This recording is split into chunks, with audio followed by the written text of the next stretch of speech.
नमस्कार, स्लीपवेल फाउंडेशन की तरफ से मैं ऋचा अनिरुद्ध एक बार फिर हाजिर हूं आप लोगों से बातचीत करने के लिए हमारी इस खास सीरीज छोटी सीख बड़ी जीत में।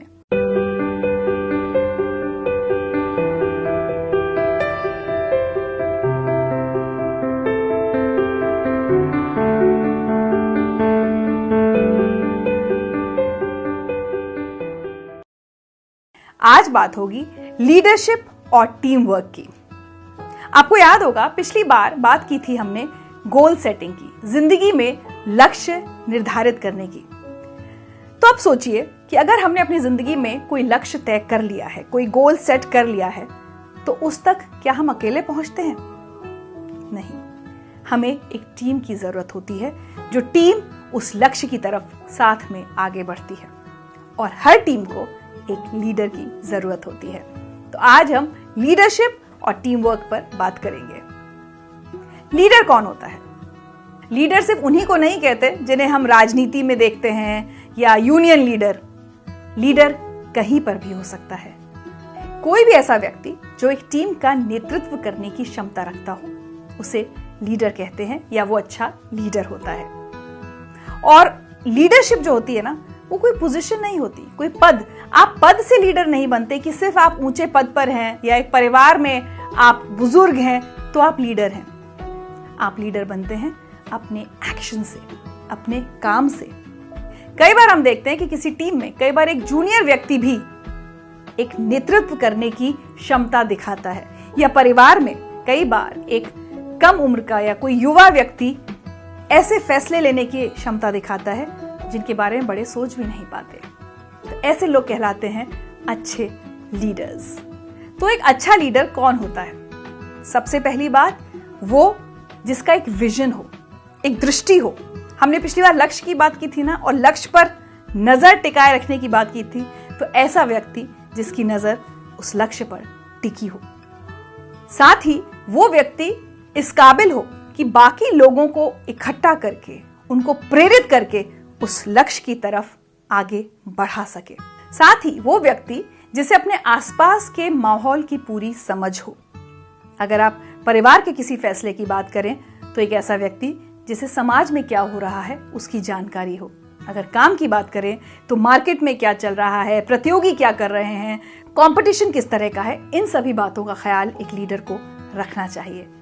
और सबसे जरूरी बात, अपनी टीम में हर व्यक्ति को प्रेरित करना आना चाहिए। और जब हम बात कर रहे हैं प्रेरणा की, तो एक अच्छा लीडर वो होता है, या एक लीडर की भूमिका वो होती है कि वो अपनी टीम के लोगों को सही दिशा में ले जाए, सही बातें सिखाए, किसी भी काम को करने के सही तरीके बताए, ना कि गलत।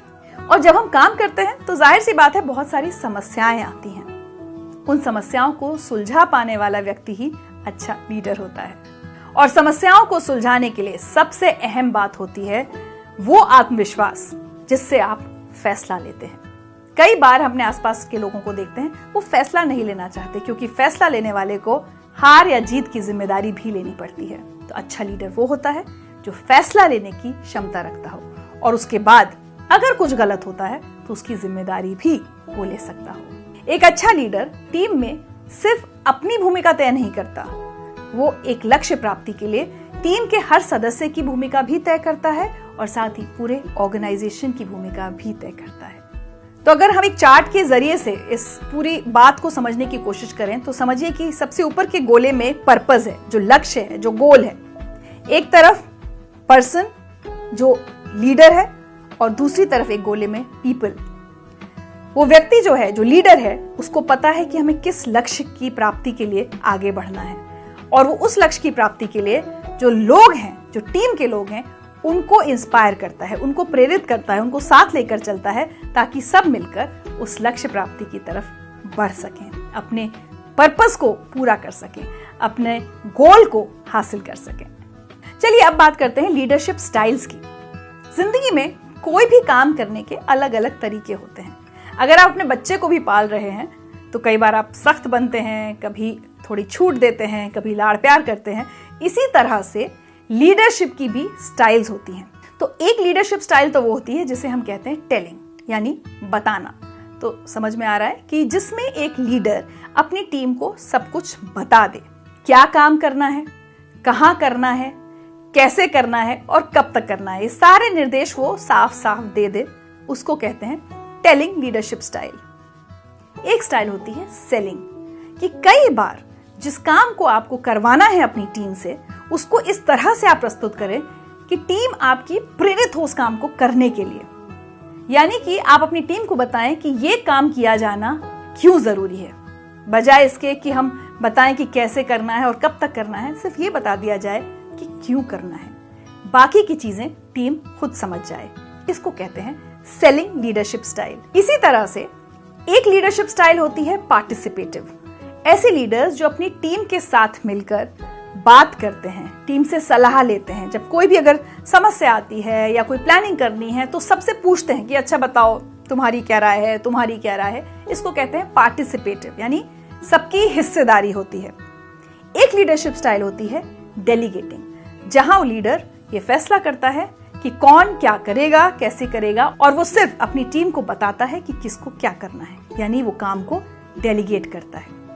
अब यहाँ पर एक बात समझना और याद रखना बहुत जरूरी है, इनमें से कोई भी स्टाइल गलत नहीं है। कई बार स्थिति के हिसाब से, सिचुएशन के हिसाब से हमें अलग अलग लीडरशिप स्टाइल अपनानी पड़ती है।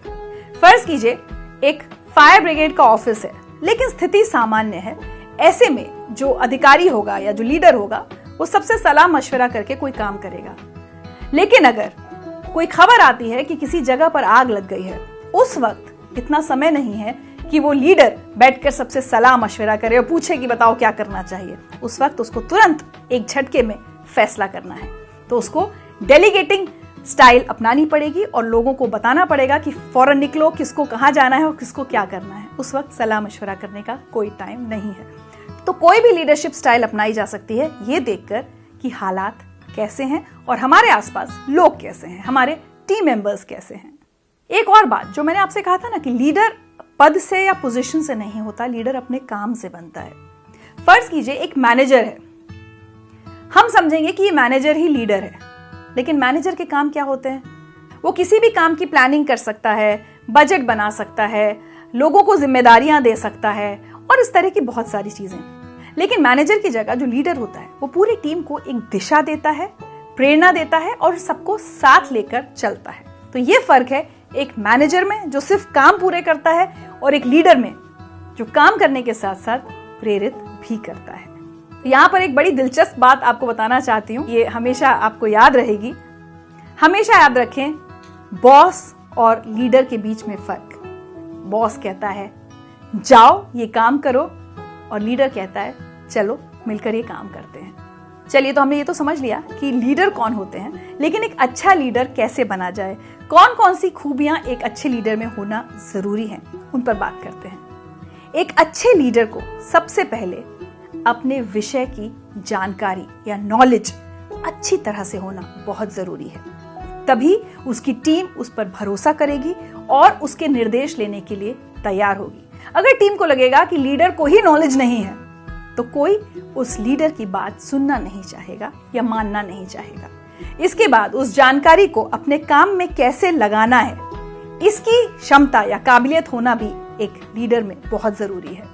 एक जो अच्छा लीडर होता है ना, वो किसी भी काम को करने के लिए नए नए तरीके भी इजाद करता रहता है, ताकि एक ही ढंग से काम करने में बोरियत भी ना हो और क्षमता या काबिलियत कम भी ना हो जाए। इसलिए वो लगातार इनोवेशंस करता रहता है कि चलो कुछ नया सोचा जाए, चलो इस काम को इस ढंग से करते हैं तो ये और बेहतर हो सकता है। हर लीडर में अथॉरिटी होना बहुत जरूरी है। अगर आपका अपनी टीम पर कंट्रोल नहीं होगा तो चीजें हाथ से निकल सकती हैं। हो सकता है कि कई बार कुछ लोग आपकी बात ना सुने, कई बार एकदम कोई क्राइसिस आ जाए, तुरंत काम करना हो और लोग आपकी बात ना सुने। इसलिए अथॉरिटी होना बहुत जरूरी है। काम पर और अपनी टीम पर पूरी तरह से पकड़ रखने वाला ही एक अच्छा लीडर बन पाता है। लेकिन यहाँ ये बात भी याद रखना जरूरी है कि अगर लोगों पर और काम पर आप पूरा नियंत्रण रखते हैं तो उस काम के पूरा होने की या ना हो पाने की, उस काम के अच्छा होने की या ना हो पाने की जिम्मेदारी भी उसी लीडर पर आती है। और इसी जिम्मेदारी की वजह से वो लीडर अकाउंटेबल भी होता है। अगर किसी वजह से वो टीम काम पूरा नहीं कर पाती है तो उस लीडर को ही बताना होगा कि काम पूरा क्यों नहीं हुआ। ये अकाउंटेबिलिटी, ये जिम्मेदारी, रिस्पॉन्सिबिलिटी एक अच्छे लीडर को खुद पर लेनी होती है। साथ ही एक अच्छे लीडर की पहचान ये भी होती है कि वो अपनी टीम में एक अच्छा वातावरण बनाकर रखे। महिलाओं के लिए अगर बात करें तो सेफ एनवायरनमेंट, सुरक्षित वातावरण बनाकर रखने वाला एक अच्छा लीडर होता है। एक और खूबी जो एक अच्छे लीडर में होती है वो है अडेप्टेबिलिटी, यानी हालातों के साथ या स्थिति के साथ अपने आप को लगातार बदलते रहना। जो लोग बहुत जिद्दी होते हैं ना, ये अपनी बात पर अड़े रहते हैं, वो कभी भी अच्छे लीडर नहीं बन पाते। इसलिए थोड़ा फ्लेक्सिबल होना चाहिए, दूसरों की बात सुनकर जहां लगे कि अच्छा यहाँ पर ये चीज है, ये बदलाव लाना चाहिए, तो उन बदलावों के लिए तैयार रहने वाले लोग अच्छे लीडर बनते हैं। अगली खूबी की बात करें, एक अच्छा लीडर हमेशा कोऑपरेटिव होता है, दूसरों की सहायता करता है। सिर्फ मैं, मेरा काम, मेरा समय, इस तरह की बातों में नहीं पड़ता, सबके साथ सहयोग करता है। हाँ, एक बात याद रखिएगा, अच्छा लीडर बनने के लिए बहुत ऊर्जावान होने की जरूरत है। कई बार ऐसा होता है कि टीम हिम्मत हारने लगती है, थक जाती है, या किसी टीम मेंबर की अपनी कोई व्यक्तिगत प्रॉब्लम होती है, वो व्यक्ति हार मानने लगता है। ऐसे में टीम लीडर की ऊर्जा ही काम आती है, उसकी एनर्जी काम आती है पूरी टीम को वापस जुझारू तरीके से आगे बढ़ाने में। एक टीम लीडर में आत्मविश्वास बहुत बहुत जरूरी है, क्योंकि बहुत बार ऐसी स्थितियां आती हैं जब लगता है कि हालात हाथ से निकल गए, या हम हार जाएंगे, या हमारा काम पूरा नहीं होगा। ऐसे में जो एक चीज आपको और पूरी टीम को आगे ले जाएगी वो है आपका आत्मविश्वास। तो अगर आप एक अच्छे टीम लीडर बनना चाहते हैं तो अपने अंदर हमेशा आत्मविश्वास जरूर रखें, और जहां आत्मविश्वास होगा वहां हिम्मत तो अपने आप आ ही जाएगी। तो एक अच्छे लीडर को करेजियस, साहसी, हिम्मत वाला होने की भी जरूरत है, क्योंकि कई बार ऐसे फैसले लेने की जरूरत पड़ सकती है जिसमें थोड़ी सी रिस्क हो, पता ना हो कि हार मिलेगी या जीत। तो ऐसे में एक साहसी लीडर की जरूरत होती है जो मुश्किल वक्त में भी अपनी समझदारी से फैसला लेने की हिम्मत रखे। एक और गुण जो बहुत जरूरी है एक टीम लीडर में, वो है दूसरों के प्रति सहानुभूति रखना। जब आप एक पूरी टीम के साथ काम कर रहे होते हैं तो जाहिर सी बात है, हम सबकी जिंदगी एक तरह से तो चलती नहीं है। किसी एक टीम मेंबर की जिंदगी में कोई समस्या आ सकती है, और उस वक्त उसे जरूरत होती है टीम लीडर की सहानुभूति की। कई बार हम देखते हैं कि अगर टीम लीडर सहानुभूति नहीं दिखा पाता तो मुश्किलों से गुजर रहे व्यक्ति की हिम्मत टूट जाती है। कई बार लोग उस काम को बीच में छोड़कर चले जाते हैं, क्योंकि उन्हें लगता है कि टीम लीडर उनकी परेशानियों को समझ नहीं रहा। इसलिए सहानुभूति बहुत जरूरी है, और साथ ही जरूरी है डिपेंडेबल होना, एक ऐसा व्यक्ति होना जिस पर लोग निर्भर कर सकें। अगर टीम पर किसी भी तरह की परेशानी आती है तो उन्हें पता होना चाहिए कि हम अपने लीडर पर निर्भर कर सकते हैं कि वो लीडर हमें इस मुसीबत से, इस परेशानी से निकालकर आगे ले जाएगा या आगे ले जाएगी। एक और बहुत जरूरी बात, कई बार हम दूसरों से वो उम्मीद रखते हैं जो हम खुद नहीं होते या खुद नहीं करते। अच्छे लीडर की पहचान होती है कि वो खुद इतना मेहनती हो कि वो एक मिसाल कायम करे अपनी टीम वालों के लिए।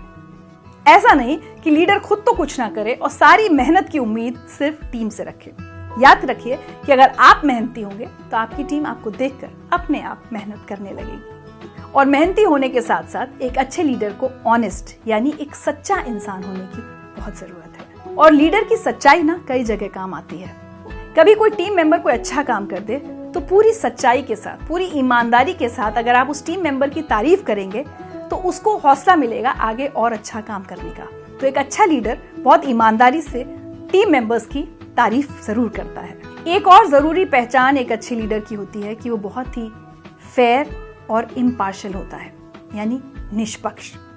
अगर आप एक टीम के लीडर हैं तो कभी भी आपकी टीम को ये महसूस नहीं होना चाहिए कि आप किसी एक व्यक्ति के साथ पक्षपात करते हैं, या किसी एक को आप ज्यादा सुविधाएं देते हैं, या किसी एक से आप ज्यादा काम कराते हैं, या किसी एक से आप ज्यादा बुरी तरह से बात करते हैं। एक अच्छा लीडर हमेशा निष्पक्ष होता है, अपनी टीम के सारे लोगों के साथ एक सा बर्ताव करता है। और निष्पक्ष होने के साथ साथ एक अच्छे लीडर को अपने व्यवहार में थोड़ा लचीलापन रखने की भी जरूरत होती है, जिसको हम कहते हैं फ्लेक्सिबल। कई बार एक व्यक्ति के हिसाब से या एक स्थिति के हिसाब से एक लीडर को अपने फैसले को बदलना पड़ता है। तो इतना लचीलापन एक लीडर में जरूर होना चाहिए ताकि वो अपने फैसले पर या अपनी बात पर अड़ा ना रहे, बल्कि हालात के हिसाब से खुद को बदले। और जहां तक टीम के नेतृत्व की हम बात कर रहे हैं तो एक अच्छा लीडर वो होता है जो अपनी टीम को काम सिखा पाए, उनको लगातार प्रेरित करता रहे, टीम के अलग अलग लोगों के बीच में या डिपार्टमेंट्स के बीच में तालमेल बिठाता रहे, ताकि कहीं पर भी तालमेल की कमी की वजह से, कोऑर्डिनेशन की कमी की वजह से काम अटके नहीं। साथ ही एक अच्छे लीडर को समस्याएं सुलझाना भी आना चाहिए, चाहे वो समस्याएं लोगों से जुड़ी हों या काम से। चलिए, तो ये तो हमने बात की कि अच्छे लीडर में क्या क्या खूबियां होनी चाहिए। अब आप सोचें कि आप एक अच्छे लीडर कैसे बन सकते हैं, तो मैं आपसे कहूंगी कि 2 तरह की स्किल्स होना बहुत जरूरी है, पर्सनल और इंटरपर्सनल। पर्सनल वो चीजें जो आपके अंदर होनी चाहिए, वो खूबियां एक अच्छे लीडर बनने के लिए, और इंटरपर्सनल कि आप टीम मेंबर्स के साथ किस तरह से पेश आते हैं, कैसा आपका एटीट्यूड, बिहेवियर उन लोगों के साथ होता है, ये होती हैं इंटरपर्सनल स्किल्स। पहले बात करते हैं पर्सनल स्किल्स की। तो एक अच्छा लीडर वो होता है जो ईमानदार हो और सहज हो, हम्बल हो, अपनी गलतियां स्वीकार करने में और दूसरों की तारीफ करने में। टीम मेंबर ने कोई अच्छा काम किया है तो खुलकर पूरी ईमानदारी के साथ उसकी तारीफ करें, और खुद से कोई गलती हुई है तो उसको भी पूरी ईमानदारी के साथ, सहजता के साथ स्वीकार करें। एक अच्छे लीडर को बहुत सारा ज्ञान और बहुत सारी जानकारी होना बहुत जरूरी है, ताकि टीम मेंबर्स को हमेशा ये लगे कि आप उनसे बहुत ज्यादा जानते हैं, आप उनसे बहुत ज्यादा काबिल हैं। इसलिए हमेशा पढ़ते लिखते रहें, अलग अलग तरीकों से ज्ञान हासिल करना कभी भी ना छोड़ें। अच्छा लीडर बनने के लिए हर काम की जीत और हार की जिम्मेदारी और उत्तरदायित्व लेना सीखें। अपने काम के प्रति जुनूनी रहें। हर किसी को महसूस होना चाहिए कि आप अपने काम को हर वक्त जीते हैं, तभी वो जुनून आपकी टीम के अंदर भी दिखाई देगा। हमेशा क्रिएटिव रहें, कुछ नया सोचते रहें, क्योंकि कई बार एक ही ढंग से काम करते करते हम भी बोर हो जाते हैं और पूरी टीम भी। अगर हम क्रिएटिव होकर काम करने के नए नए तरीके सोचेंगे या नए नए काम ढूंढेंगे तो टीम को भी मोटिवेशन मिलता है कुछ नया सोचने का। और आखिर में बहुत जरूरी है कि एक अच्छे लीडर में रिस्क लेने की ताकत हो, रिस्क लेने की हिम्मत हो। अब बात करते हैं इंटरपर्सनल स्किल्स की, कि एक लीडर को अपनी टीम के साथ कैसा बर्ताव करना चाहिए। तो उसमें सबसे ऊपर आता है सम्मान। अपनी टीम के सभी सदस्यों के साथ सम्मान से बात करें, अच्छे ढंग से बात करें। कई बार हम देखते हैं कि कुछ लीडर्स, वो शायद लीडर नहीं होते, वो बॉस बन जाते हैं, बहुत बुरी तरह से चीखते चिल्लाते हैं अपनी टीम पर। याद रखिए, ऐसी टीम कई बार बहुत ही निराश हो सकती है, काम के प्रति उदासीन हो सकती है, और जाहिर सी बात है, एक उदासीन टीम को लेकर आप कभी आगे नहीं बढ़ सकते। इसलिए अपनी टीम को पूरा सम्मान दीजिए। और एक बात जो मैंने पहले भी कही थी, तारीफ खुलकर कीजिए, सबके सामने कीजिए, और अगर किसी को उसकी बुराई बतानी है, उसकी कमी बतानी है, तो हमेशा अकेले में बताइए। और एक और जरूरी बात, अपना व्यक्तित्व ऐसा बनाइए कि टीम मेंबर्स आप में भरोसा कर सकें, चाहे अपनी व्यक्तिगत बातों को लेकर हो या काम की बातों को लेकर। लोग खुलकर आप पर भरोसा करके अपनी परेशानियां आपसे बांट सकें। और देखिए, ये सिर्फ काम की जगह पर नहीं है, मैंने पहले भी कहा था कि अच्छा लीडर तो घर पर भी होता है। घर के सभी सदस्य आप पर भरोसा करके अपनी बात आपसे कह सकें। और आखिर में, जब मेहनत साथ करते हैं, एक अच्छा लीडर टीम के साथ उतनी ही मेहनत करता है जितनी टीम से करवाता है। तो जब मस्ती का समय आए, जब लक्ष्य हासिल हो जाए, तो एक अच्छे लीडर को टीम के साथ उतनी ही मस्ती करनी चाहिए जितनी मस्ती की इजाजत वो अपनी टीम को दे। तो बहुत सारा फन, एंटरटेनमेंट, मनोरंजन अपनी टीम के साथ करने वाला ही अच्छा लीडर बनता है। चलिए, तो अब एक अच्छे लीडर के बाद बात करते हैं अच्छी टीम की, क्योंकि काम तो एक लीडर के साथ मिलकर एक टीम को ही करना होता है, और लक्ष्य की तरफ पूरी टीम एक साथ चलती है। तो अब जानना बहुत जरूरी है कि एक अच्छी टीम के काम क्या होते हैं और एक अच्छी टीम की पहचान क्या होती है। हेनरी फोर्ड ने कहा था कि साथ काम करने आना एक शुरुआत होती है, काम में साथ लगे रहना तरक्की होती है, साथ में काम करते रहना सफलता होती है। इसीलिए कोई भी टीम तब सफल होती है जब टीम का हर सदस्य मिलकर काम करे। तो पहले सरल शब्दों में समझते हैं कि टीम दरअसल होती क्या है। वो चाहे खेल के मैदान में एक टीम हो, या ऑफिस में, या कई बार किसी पारिवारिक काम में भी एक टीम बना दी जाती है परिवार के कुछ लोगों की। टीम वो होती है जो एक खास उद्देश्य की तरफ मिलकर काम करती है, और साथ मिलकर काम करने को टीम वर्क कहते हैं। टीम प्लेयर वो होता है जो एक टीम के साथ मिलकर अच्छे से सारे नियम, कायदे, कानूनों का पालन करते हुए पूरे उत्साह के साथ टीम का हिस्सा बनता है।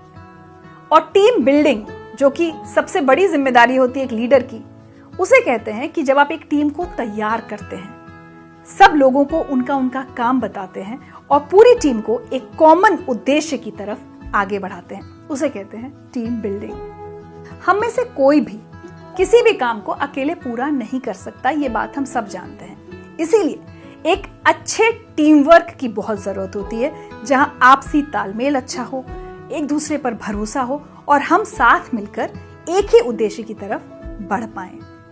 वो चाहे काम की शुरुआत में उसकी प्लानिंग हो, पूरा एक्शन प्लान बनाना हो, ये तय करना हो कि उस एक्शन पर अमल कैसे होगा, हम आगे कैसे बढ़ेंगे, अगर रास्ते में कोई तकलीफ आ गई तो उसको कैसे सुलझाएंगे और अपने लक्ष्य प्राप्ति की तरफ कैसे बढ़ेंगे और कितने वक्त में बढ़ेंगे। ये सारे जो गोल्स होते हैं, ये सारी जो बातें होती हैं, ये टीम मिलकर तय करती है अपने लीडर के साथ। तो जब कई लोग मिलकर एक टीम बनाते हैं और वो टीम एक उद्देश्य के लिए काम करती है, एक टास्क को पूरा करने के लिए काम करती है, तो बनती है इंडिविजुअल नीड्स, टीम नीड्स और टास्क नीड्स। हम सब की अलग अलग जरूरतें होती हैं, लेकिन अगर इन जरूरतों के बीच कहीं पर भी तालमेल बिगड़ने लगे तो एक टीम की जिम्मेदारी होती है कि टास्क नीड को सबसे ऊपर रखे, अपनी व्यक्तिगत जरूरतों को पीछे करे, टीम की जरूरतों को पीछे करे और सबसे पहले ये ध्यान में रखे कि काम पूरा कैसे करना है, कब तक पूरा करना है। और बहुत जरूरी है कि जब सब लोग एक टीम में काम करें तो इस तरह से करें कि वो टीम एक दिशा में जाए, ना कि हर व्यक्ति अपनी अपनी अलग अलग दिशा में चलता रहे, क्योंकि उससे कभी भी काम पूरा नहीं होगा। मसलन एक तस्वीर की कल्पना कीजिए, दो जानवर एक रस्सी से बंधे हैं और दोनों की थोड़ी थोड़ी दूरी पर उनके लिए खाना रखा है। दोनों जानवर एक दूसरे को खींच रहे हैं अपने अपने खाने की तरफ पहुंचने के लिए और दोनों ही नहीं पहुंच पा रहे हैं क्योंकि बीच में रस्सी बंधी हुई है। फिर वो दोनों सोचते हैं कि यही काम हम मिलकर एक टीम के तौर पर कैसे कर सकते हैं। तो वो दोनों एक दूसरे के पास आ जाते हैं, दोनों एक के खाने की तरफ जाते हैं और फिर दूसरे के खाने की तरफ जाते हैं। तो जैसे कहते हैं ना, एकता में शक्ति होती है। पूरी टीम अगर मिलकर एक दिशा में आगे बढ़े उसे कहते हैं अच्छा टीम वर्क, अच्छी टीम। और ऐसी टीम की जीत हमेशा सुनिश्चित होती है। एक टीम बनाने के अलग अलग चरण क्या होते हैं? सबसे पहले बहुत सारे अलग अलग लोग एक साथ आते हैं, उसको कहते हैं टीम फॉर्मिंग। उसके बाद जो भी उस टीम का गोल होता है या टास्क होता है, उसको लेकर विचार विमर्श, चर्चा, बहस, बातचीत होती है, उसको कहते हैं टीम स्टॉर्मिंग। और जब पूरी बहस और चर्चा बातचीत के बाद ये साफ हो जाता है कि क्या काम करना है, कितने वक्त में करना है, कैसे करना है, तो फिर कुछ नियम और कायदे बनाए जाते हैं उस काम को पूरा करने के लिए, उसको कहते हैं टीम नॉर्मिंग। और जब टीम बन गई और उसके नियम कायदे भी बन गए तो उसके बाद टीम अपने काम पर जुट जाती है, अपने लक्ष्य को हासिल करने की तरफ आगे बढ़ने लगती है, उसको कहते हैं टीम परफॉर्मिंग।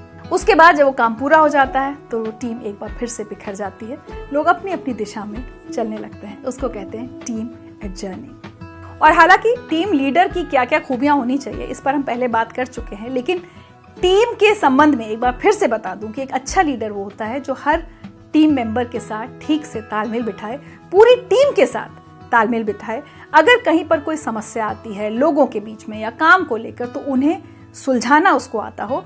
और कहीं कहीं अगर निगोशिएट करना हो, कोई बातचीत करनी हो, किसी को समझाना हो, तो ये खूबियां भी एक अच्छे लीडर में जरूर होनी चाहिए। तभी टीम मिलकर पूरे विश्वास के साथ, एकता के साथ आगे बढ़ पाती है। और जैसा हमने लीडरशिप में बात की थी कि एक अच्छे लीडर की पर्सनल और इंटरपर्सनल स्किल्स क्या होनी चाहिए, इसी तरह से टीम वर्क के लिए भी कुछ पर्सनल और इंटरपर्सनल स्किल्स की जरूरत होती है, कुछ खूबियों की जरूरत होती है। सबसे पहली इंटरपर्सनल स्किल जो कि हर टीम मेंबर में होनी बहुत जरूरी है, वो है ट्रस्ट, यानी भरोसा, विश्वास। किस पर? एक दूसरे पर। क्योंकि जब तक टीम के सभी सदस्य एक दूसरे पर भरोसा नहीं करेंगे, तब तक वो किसी भी काम को लेकर आगे नहीं बढ़ पाएंगे। आपस में ठीक से कम्युनिकेशन नहीं हो पाएगा, संवाद नहीं हो पाएगा, हमेशा बहस चलती रहेगी, हमेशा एक दूसरे से सवाल जवाब चलते रहेंगे। सवाल जवाब ठीक है, लेकिन एक दूसरे पर संदेह करना गलत है। ये बात मैंने पहले भी कही थी। तो टीम में सबको एक दूसरे पर भरोसा करना आना चाहिए और उसी तरह से एक दूसरे के साथ संवाद अच्छा होना चाहिए। चीख चिल्लाकर या सवाल जवाब करके कभी भी अच्छा संवाद नहीं होता है। टीम के सभी लोगों में प्रॉब्लम सॉल्विंग एबिलिटी होनी चाहिए कि कोई समस्या अगर आ गई है तो मिलकर उसका हल कैसे निकालना है, ये सबको आना चाहिए। और टीम के हर सदस्य के दिमाग में जो लक्ष्य है, जो गोल है, वो एकदम साफ तरह से तय होना चाहिए कि मैं अपने काम को लेकर भी और पूरी टीम के इस काम को लेकर भी इस लक्ष्य की तरफ आगे बढ़ रहा हूँ या बढ़ रही हूँ। कहीं पर भी कोई संदेह नहीं होना चाहिए। हर किसी को अपने काम को लेकर और टीम के काम को लेकर प्लानिंग ठीक से करनी चाहिए। इसके बाद एक और जरूरी बात, जब एक टीम बन जाती है और एक लक्ष्य, एक गोल सेट हो जाता है तो काम का आपस में बंटवारा ठीक से होना चाहिए, टास्क कोऑर्डिनेशन अच्छे से होना चाहिए, कौन क्या करेगा ये बात सबको साफ तरह से पता होनी चाहिए ताकि कहीं पर भी कोई कंफ्यूजन ना रहे। और साथ ही टीम के हर सदस्य की कार्य कुशलता को मापने के भी कोई मापदंड होने चाहिए ताकि पता रहे कि कौन अच्छा काम कर रहा है और कौन उतना अच्छा काम नहीं कर रहा है। इसको मैं एक चार्ट के जरिए आपको समझाने की कोशिश करती हूँ। I am okay, you are not okay, तो win lose. I am not okay, you are okay, lose win. I am not okay, you are not okay, दोनों हार गए। I am okay, you are okay, यानी दोनों जीत गए, सबकी जीत हुई और टीम की भी जीत हुई। और एक कहावत तो हम लोग बचपन से सुनते आ रहे हैं, united we stand, divided we fall, यानी एकता में ही शक्ति है।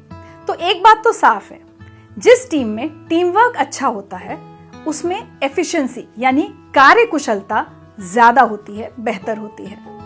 ऐसी टीम का टाइम मैनेजमेंट यानी समय का जो उपयोग ये टीम करती है वो हमेशा दूसरी टीम से बेहतर होता है। इस टीम के सभी सदस्य एक दूसरे से अच्छी तरह से संवाद करते हैं। वही एक वजह होती है कि कार्यकुशलता भी बेहतर होती है और समय का सदुपयोग भी अच्छा होता है, अच्छे संवाद की वजह से। इन सब खूबियों की वजह से ऐसी टीम्स में ज्यादा क्रिएटिविटी भी आती है ताकि ये नए काम सोच सकें या अपने काम को करने के नए नए तरीके सोच सकें। और जब ये सारी चीजें मिल जाती हैं, ज्यादा कार्यकुशलता, समय का सदुपयोग, ज्यादा क्रिएटिविटी, तो आप जानते ही हैं हाथ में क्या आता है। जी हाँ, सफलता। चलिए आज मैं आपको टीम शब्द का ऐसा फुल फॉर्म बताती हूँ जो आपको हमेशा याद रहेगा और जब भी आप किसी टीम का हिस्सा बनेंगे तो इसको याद रखिएगा भी। टीम में टी मतलब टुगेदर, ई से एवरीवन, ए से अचीव्स, एम से मोर, यानी जब हम अकेले काम करने के बजाय एक टीम के सदस्य के रूप में या एक टीम के हिस्से के तौर पर काम करते हैं तो हम में से हर कोई ज्यादा हासिल कर पाता है, ज्यादा अचीव कर पाता है। चलिए, तो मुझे उम्मीद है कि आज की ये बातचीत आपको अच्छी लगी होगी और सिर्फ अच्छी नहीं लगी होगी, आप इसको याद भी रखेंगे। आप जहां भी होगा एक अच्छे टीम मेंबर भी बनेंगे और एक अच्छे टीम लीडर भी। मेरी शुभकामनाएं आप सबके साथ हैं। ये छोटी छोटी सीखें हैं, याद रखेंगे तो बड़ी जीत हासिल कर पाएंगे।